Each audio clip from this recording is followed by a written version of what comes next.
Antes de eu orar, já dando então início à minha palavra, quero só ler para os irmãos o texto da palavra de Deus que tem sido fonte de inspiração para mim. Eu quero compartilhar isso com os irmãos também. É o texto de Esdras, capítulo 7, verso 10, que diz assim: Porque Esdras tinha se disposto no coração a estudar a lei do Senhor e a praticá-la e a ensinar em Israel os seus estatutos e normas. Porque Esdras tinha se disposto no coração, primeiro, estudar, segundo, praticar, em terceiro, ensinar. E para nós essa ordem dos verbos é muito importante, né? Primeiro a gente se assenta para aprender, a gente vai estudar. Segundo, a gente vai pôr em prática, né? Porque se a gente for ensinar antes de pôr em prática, a gente acaba se comparando, né, aos fariseus. Então, para nós é muito importante que após o ensino venha a prática e essa palavra possa gerar fruto no nosso coração e depois nós nos colocamos de pé para ensinar aos meninos que estão sendo postos sob nossos cuidados, né? Então, eu queria deixar esse versículo aí da palavra de Deus como uma forma de inspirar aí os irmãos a esse momento de estudo, de preparação e depois a praticar. Tudo isso que a gente vai conversar aqui, vocês possam praticar bastante e aí colocar para os irmãos, para os embaixadores, né? Aquilo que a palavra de Deus já gerou no coração de vocês. Deixa eu orar. Pai, muito obrigado, Senhor, por esse dia. Obrigado pela oportunidade que nós temos, mesmo à distância, Senhor, estarmos juntos, fazendo uso da tecnologia como uma forma de nos auxiliar, Pai, nessa preparação. Pedimos em nome de Jesus que a tua graça seja sobre nós, que teu Espírito Santo possa conduzir as nossas vidas, o nosso entendimento, o nosso coração, à luz da tua palavra, que no nome de Jesus, teu Espírito Santo também possa nos inspirar, assim como fez com Esdras, a nesse tempo, Pai, nos dedicarmos ao estudo da tua palavra, a nos debruçarmos com afinco diante da tua palavra, sabendo que ela é poderosa, é viva, é eficaz para produzir frutos de arrependimento, para produzir frutos que nos conduzam à vida eterna. Por isso pedimos que no nome de Jesus, antes de qualquer outra coisa, de qualquer outro objetivo, que essa palavra e aquilo que nós vamos estudar para entender melhor a tua palavra possa nos permitir ter nossas vidas transformadas, Senhor, pela tua palavra. É o que eu te peço em nome de Jesus. Amém. Bom, irmãos, nós vamos estudar sobre as ferramentas de interpretação bíblica.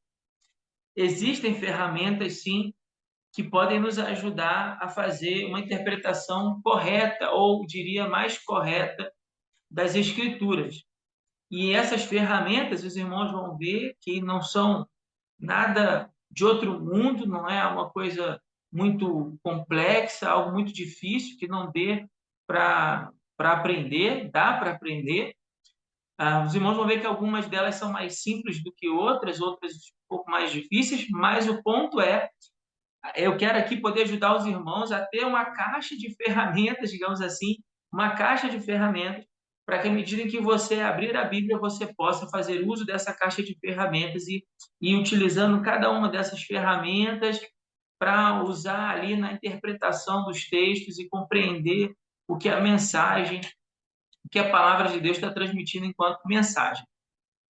Bom, antes de entrar nas ferramentas, deixa eu também explicar uma outra coisa. A, a, Aí, essas ferramentas, para aqueles que já estudaram teologia, vão logo perceber que são de hermenêutica, de uma matéria do seminário chamada hermenêutica. Hermenêutica é essa arte da interpretação dos textos bíblicos. Porém, a linha de hermenêutica, de interpretação, que eu quero apresentar aqui para os irmãos, é uma linha gramatical histórica. O que isso significa? Significa que as ferramentas que nós vamos estudar são numa perspectiva, numa abordagem afirmativa sobre o texto. Então, o meu desejo é pegar o texto bíblico e compreender o que o texto diz. Esse é o meu objetivo. compreender o que o texto diz. O que esse texto está dizendo? Uma outra linha, por exemplo, de hermenêutica, talvez alguns irmãos já tenham ouvido falar por aí, é a crítica textual. Essa é uma linha de interpretação, de abordagem, que vai colocar uma perspectiva de certa maneira, aqui entre aspas, uma certa desconfiança do que o texto diz, se ele diz aquilo mesmo, se realmente era isso que o autor tinha em mente, qual é a diferença daquele texto para a realidade daquele momento. Então, eu já vou afirmando que essa não é a minha intenção. Eu também tenho uma ideia teológica contrária a esse tipo de abordagem, eu não acho que ela é saudável para a igreja. Humildemente falando aqui, acho que a crítica textual ela flerta com o liberalismo teológico. E não é isso que eu quero apresentar para os irmãos. Então, a minha ideia é ajudar os irmãos a terem ferramentas para compreender, numa abordagem afirmativa, o que o texto diz. E por que isso é importante? Porque, primeiro, Deus fala por meio da sua palavra, nós cremos nisso. Cremos na autoridade das Escrituras. Cremos que aquilo que Deus desejava para nós está escrito. Então, Deus falou e está escrito. E nós agora nos debruçamos diante daquilo que está escrito para compreender o que o texto diz. E uma vez que aquilo seja compreendido, esse texto então passa a gerar vida em nós. A palavra poderosa para gerar vida em nós. Nós cremos nisso, certo? E a partir daí, então, nós vamos comunicar essa palavra. A gente vai se levantar para comunicar essa palavra. Por quê? Porque nós cremos que essa palavra é suficientemente poderosa para produzir vida no coração do pecador. Então, Deus tem um compromisso com a sua palavra. Assim, a gente crê nisso. Deus não tem um compromisso com a palavra do pregador, mas Deus tem um compromisso com a sua palavra. E a palavra de Deus ela é suficientemente poderosa para produzir vida no coração daquele que ouve essa palavra. Então, diante disso, dessa convicção, é que a gente vai trazer as nossas ferramentas aqui para a aula. O pessoal está com o slide, Ué? Só para eu saber.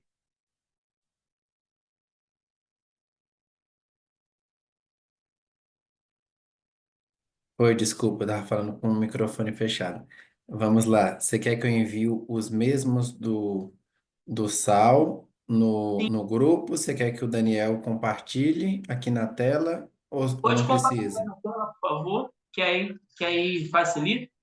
Eu vou tentar, assim, ir acelerando nas ferramentas, a gente abordando os pontos principais, para que depois dê tempo dos irmãos também fazerem perguntas. Tá, ok. Daniel, estou te passando aí se você puder compartilhar, por favor. Positivo. Enquanto isso, irmãos, eu vou explicando aqui. A primeira ferramenta é a ferramenta permanecendo na linha. Então, o que isso quer dizer? Permanecer na linha. A linha sendo a palavra de Deus. Então, vamos pensar aqui. A linha é a palavra de Deus. Qual é a nossa primeira obrigação, vamos dizer assim, né? A nossa primeira ferramenta para interpretar corretamente o texto é permanecer na linha. Simples assim. Permanecer na linha. O que o texto diz e aonde o texto fala, nós vamos nos debruçar. Aonde o texto se cala, a gente não vai ficar especulando, a gente não vai ficar aqui imaginando, né, o que de repente ele está dizendo. Então, a nossa primeira obrigação é permanecer na linha. Eu vou dar um exemplo para ficar mais claro sobre a importância dessa ferramenta. Quando Deus falou ao homem lá no Jardim do Éden, ele disse: Olha, vocês podem comer de todas as árvores do jardim. Vocês só não vão poder comer da árvore do conhecimento do bem e do mal que está no centro do jardim. E o que foi que a serpente disse então para a mulher? A primeira abordagem que a serpente faz, né? Ela vira para a mulher e diz assim: É assim que Deus disse: Não comereis de toda a árvore? Então, imagina que nós temos uma linha, certo? E a serpente, então, ela sobe essa linha, ela extrapola essa linha. E ela diz: Vocês não podem comer de nenhuma árvore. Nenhuma árvore? E aí a mulher responde, né? A mulher então responde à serpente e diz assim: não, do fruto da árvore do jardim comeremos, mas do fruto da árvore que está no meio do jardim, disse Deus: não comereis dele, nem nele tocareis. Então veja que a resposta da mulher também é influenciada pela fala da serpente, e ela diz assim: ó, vocês não podem nem tocar, nem tocar. Deus não falou nada sobre tocar, né? Ela tinha crescido esse negócio aí, mas ela vai lá e responde: não, gente, não pode nem tocar. É, show, pode passar aí para o próximo. Então, enquanto vai alinhando aqui, se os irmãos estiverem me ouvindo bem aí, eu vou continuar. Então, a primeira abordagem da serpente é uma abordagem que extrapola a linha. E o que nós dizemos a respeito disso? Ó, veja aí na tela, por exemplo, quando nós extrapolamos a linha, a gente cai no legalismo, uma ideia de legalismo. O que seria isso? Seria exigir do ouvinte, né, ou exigir, por exemplo, de nós mesmos, talvez, né, uma coisa que Deus não exigiu, uma coisa além. Veja só, a serpente disse: não toque em nenhuma árvore. Pode passar. Aliás, não comam nenhuma árvore. Pode passar. Isso, olha aí. Não comam, deixa assim, por favor. Não comam nenhuma árvore. Mas foi isso que Deus disse? Não. Deus disse que eles podiam comer de todas as árvores. Então, o que a serpente está propondo? O legalismo, está propondo algo a ser obedecido que vai além daquilo que Deus declarou em sua palavra. Então, a linha é a palavra de Deus, e todas as vezes que é posto alguma coisa que vai além do que Deus exige, eu estou caindo no erro do legalismo. Uma coisa muito comum, por exemplo, nos fariseus, né? Eles não só queriam obedecer a palavra, mas como haviam imposto vários costumes ao povo que tornavam a obediência da palavra ainda mais difícil. Então, aquilo é um erro que a gente chama de o erro do legalismo. Pode passar.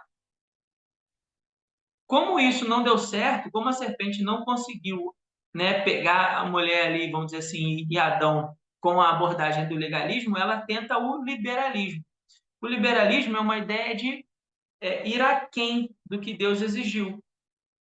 Então, Deus disse que eles não podem comer. E aí, o que a serpente diz para ela? Diz assim, caso os irmãos não estejam conseguindo ler aí, diz assim: então a serpente diz à mulher: certamente não morrereis.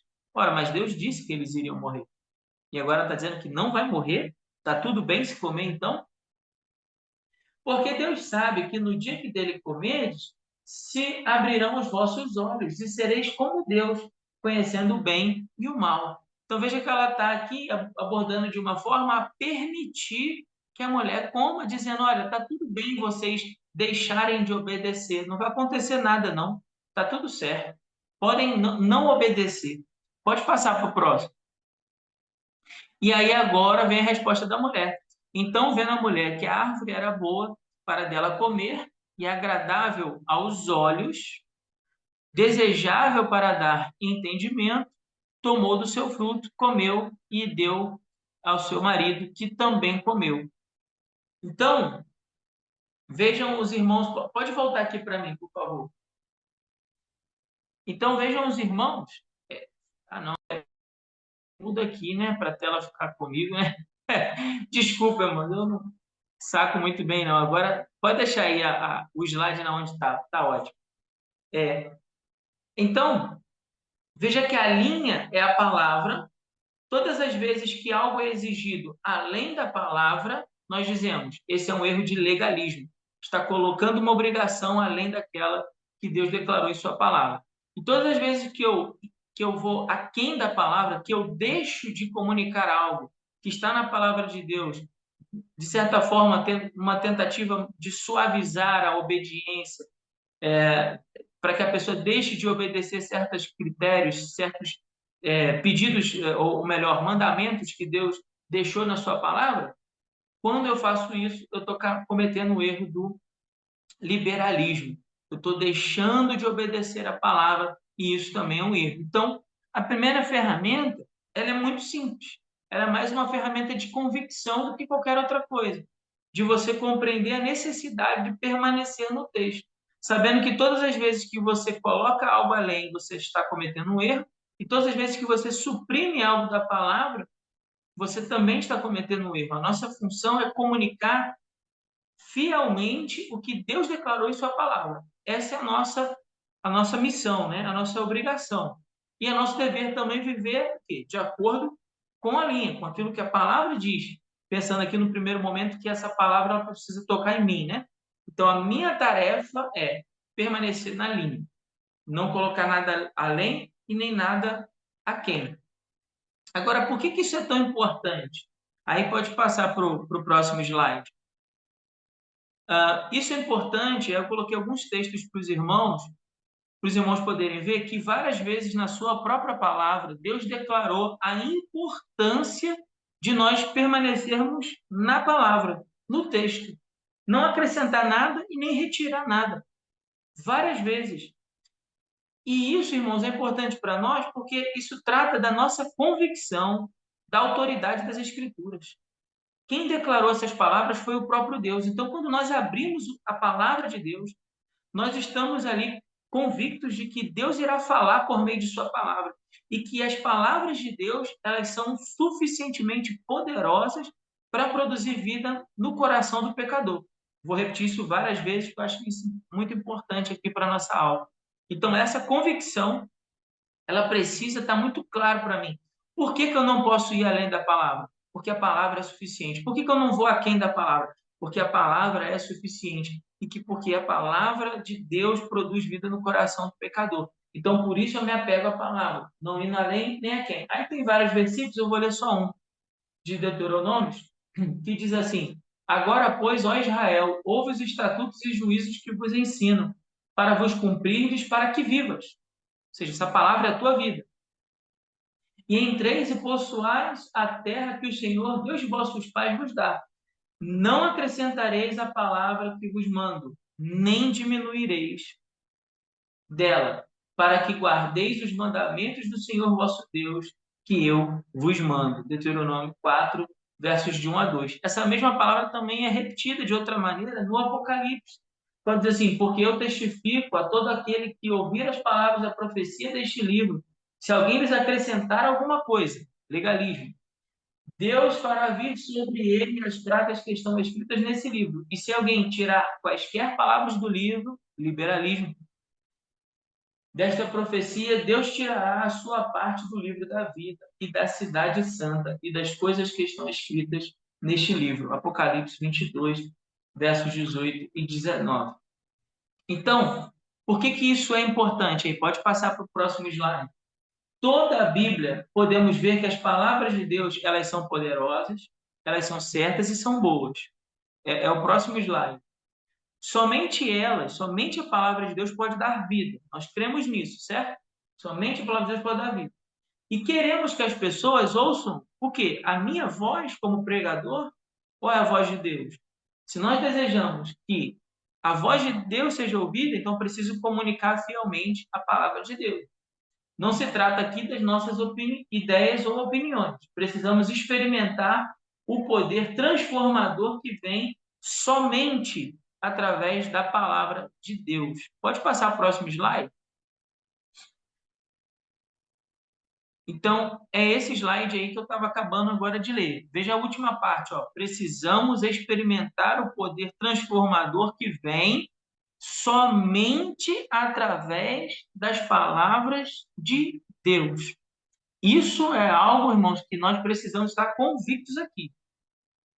É a autoridade das Escrituras, é a suficiência das Escrituras, é a inerrância das Escrituras. Então, convictos disso, a gente vai comunicar a palavra, crendo que Deus ele irá operar através da sua palavra no coração dos pecadores, levando a transformação, levando a salvação. Então, por isso, esse zelo de permanecer na linha, de não impor ao meu ouvinte uma obrigação que Deus não colocou na sua palavra e também não retirar algo dessa palavra achando que, de alguma maneira, se a gente tornar talvez o evangelho, né, um pouco mais flexível, talvez as pessoas aceitem. Né? Tem gente pensando isso por aí, infelizmente. Não, a nossa função é comunicar fielmente e deixar que os resultados disso estejam nas mãos de Deus. Os resultados dessa pregação ou da exposição da palavra, eles estarão totalmente nas mãos de Deus, não na mão do pregador, daquele que está dando ali um estudo bíblico. Nas nossas mãos é apenas a fidelidade ao texto. O que é necessário para eu permanecer na linha? Em primeiro lugar, eu, Felipe, me submeter à palavra de Deus. Eu preciso me submeter. Porque se eu sou insubmisso, se eu não quero obedecer, eu vou levar o meu ouvinte ao entendimento de que ele também não precisa obedecer. Então, a primeira convicção é que eu tenho que me submeter. Cuidadosamente, discernir e entender o que a palavra realmente diz. Então, eu vou buscar as ferramentas, eu vou buscar interpretar o texto, eu vou buscar analisar o texto para entender o que essa palavra diz, de fato. E depois eu vou comunicar com fidelidade na minha pregação ou no meu estudo bíblico. Eu vou comunicar com fidelidade o que a palavra diz. E é dessa maneira que eu estou respeitando aqui essa ferramenta. Veja, irmãos, que essa ferramenta ela é muito mais de convicção do que uma ferramenta técnica. Concordam comigo? Tem outras aqui que eu vou apresentar para os irmãos que são mais técnicas. Essa é uma ferramenta mais de convicção. E, normalmente, eu tenho investido, quando eu faço essa palestra, mais tempo nessa ferramenta, por isso que eu me alonguei mais, porque eu acredito, irmãos, firmemente, que nós estamos num tempo aonde nunca foi tão necessário nós voltarmos às características das Escrituras. A doutrina das Escrituras, quando a gente fala de características das Escrituras, autoridade, inerrância, suficiência, clareza, todas essas são características das Escrituras. Eu acredito que esse tempo nosso exige muito isso de nós, essa convicção. A gente precisa voltar a essa convicção de que a Bíblia é a palavra de Deus e que a palavra de Deus produz vida no coração do pecador. Porque, do contrário, a gente vai subir ao púlpito. E isso é uma constatação que eu tenho feito e que muito coloca pavor no meu coração, que nós estamos vivendo um tempo onde pessoas vão morrer a vida inteira numa igreja evangélica sem nunca ter ouvido uma exposição fiel das Escrituras. Depois pense nisso aí, os irmãos. Mas eu tenho pensado muito sobre isso. Pessoas vão chegar o dia de morrer, ser chamado pelo Senhor sem nunca ter ouvido um momento sequer uma exposição fiel. Por quê? Porque fazem parte de igrejas que já negociaram as Escrituras há muito tempo, né? Se diz que há pregação bíblica, mas de Bíblia mesmo não há nada. Enfim, é só uma observação. Tá. Como essa ferramenta é uma ferramenta mais de convicção, eu acredito que não haja muitas perguntas, mas existe alguma pergunta que algum irmão queira fazer? Só abrir o microfone aí, pelo menos um, e aí a gente avança para a próxima. Se não houver, a gente avança para a próxima. Pastor, eu tenho uma pergunta. É o Adriano. Beleza, Adriano. Pode falar. Assim, uma pergunta que eu queria fazer para o pastor é o seguinte: você falou a questão aqui da gente ser fiel à palavra, né? Mas hoje a gente sabe que existem diversos tipos de interpretações bíblicas, né? Hoje você tem aí à disposição de todo mundo vários tipos de traduções, né? Que eu acho que é importante ser falado disso, porque hoje já existem traduções que acrescentam, né, ou até mesmo retiram coisas da própria palavra de Deus, né? Temos também até Bíblias que hoje entra diretamente no legalismo, né? Ainda mais na questão aí do LGBT, que a gente tem aí que é muito forte. Enfim, acho que seria interessante falar algo nesse sentido, né? Sim. Você ter algumas traduções para comparar são importantes, sim. Ah, na verdade, as nossas traduções são por grupos, né? São colegiados que se debruçam para as traduções mais comuns, nossa, Almeida, tanto a NAA quanto a século XXI, né? Que é uma uma tradução da Nova Vida, a NVI. Então, você tem grupos ali. O que eu não recomendo aos irmãos em termos de tradução é a NTLH, aquela nova tradução da linguagem de hoje, porque aquela é uma tradução parafraseada, não é uma tradução na busca do sentido literal. É uma busca interpretativa para facilitar a compreensão de quem está lendo. Então, essa eu diria para o irmão não usar.